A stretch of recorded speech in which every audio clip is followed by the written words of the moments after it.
laptop editing the start of episode number 3 on the KLX110 build. We'll jump into it. Pulled the forks out of the KLX. I'm going to pull these down now and suss them out. Bear with me, I don't think I've ever pulled a set of forks apart. Pretty sure these are going to be fairly basic, so I should be right, but there we go.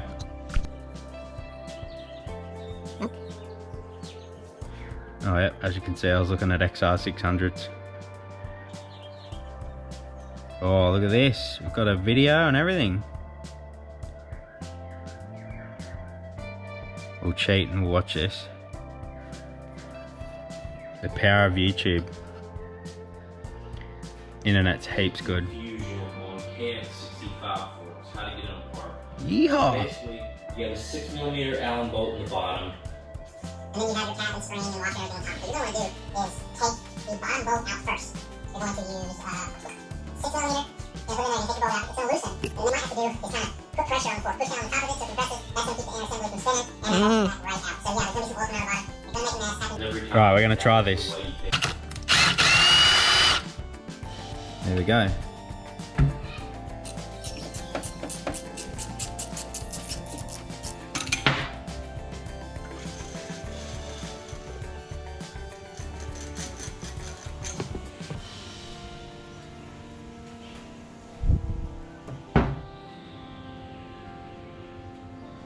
Alright, looks like we've got a circlip in there. You probably can't see it. I'll pull that out.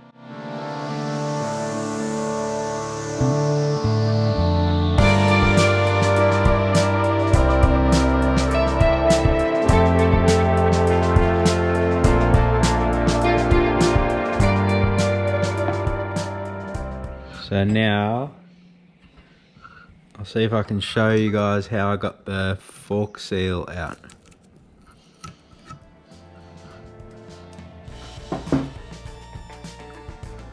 Probably not the right way to do it, but it's a bit tricky one-handed.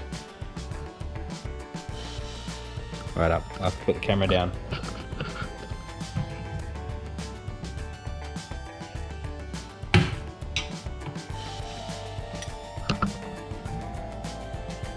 There it is.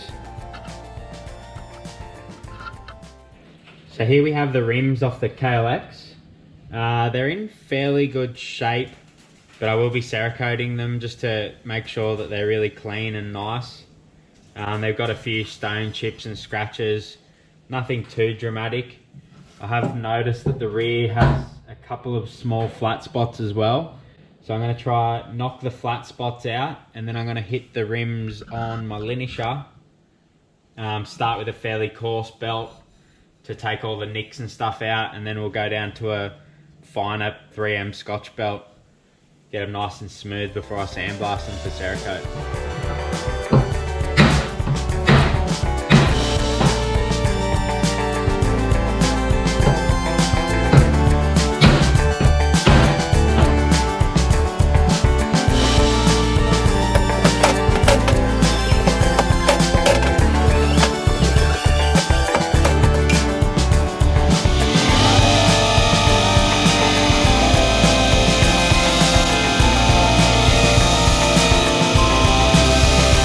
So I finished hitting them with a normal linishing belt.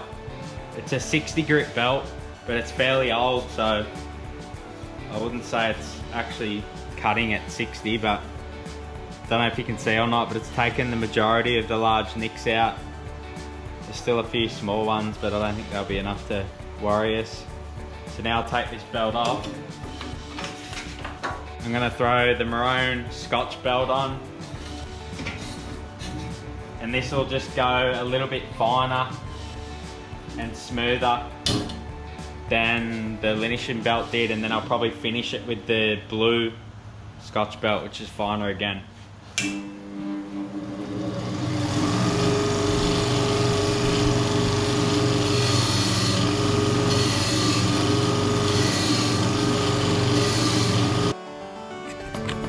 Come up pretty good. I might just give him a bit of a rub now with this Scotch-Brite, just to blend the stop starts on the linisher in. Look at that, beautiful. Just pulled some parts out of the oven from Cerakote.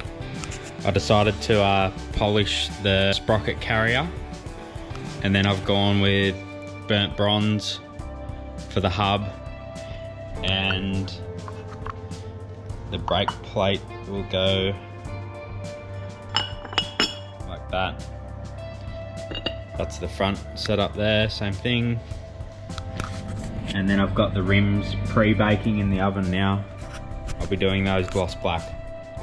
So I'm gonna start pulling down the KLX motor. First off, I'm gonna bolt this piece on here, which I made years ago. I used to use it for my CRF50 engines. It was just a cheap way of me bolting something to the bottom of the motor that I can then put the motor into the vise, and it'll hold still while I pull the top end off, and then obviously take that off, and then I can split the bottom end.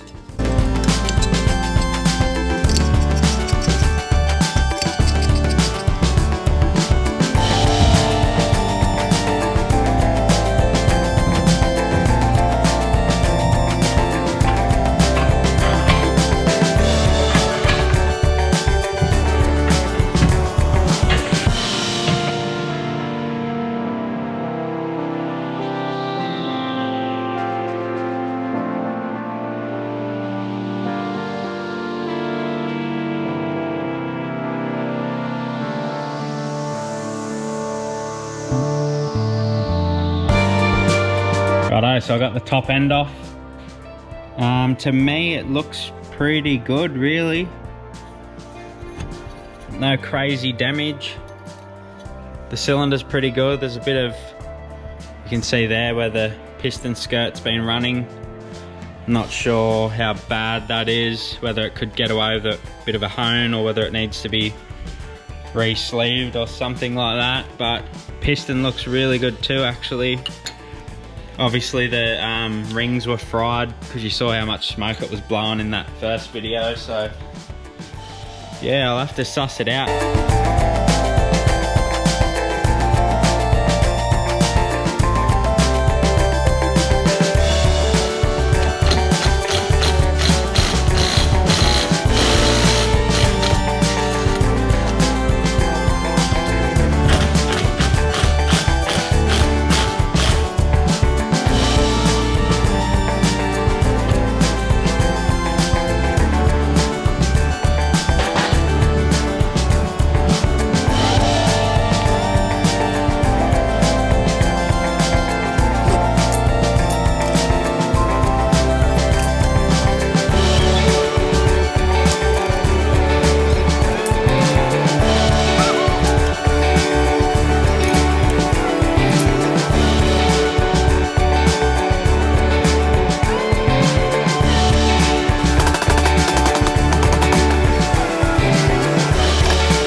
So I've decided to pause on the motor for a minute, and I'm gonna pull the frame down bare because tomorrow I'm going down the coast to do a few other bits and pieces. So I figured while I'm at it, it would be a good time to drop off the frame to get powder coated, and maybe the swing arm as well. So yeah, I'll rip into these now and get them ready to go. That way I can drop them down there in the morning.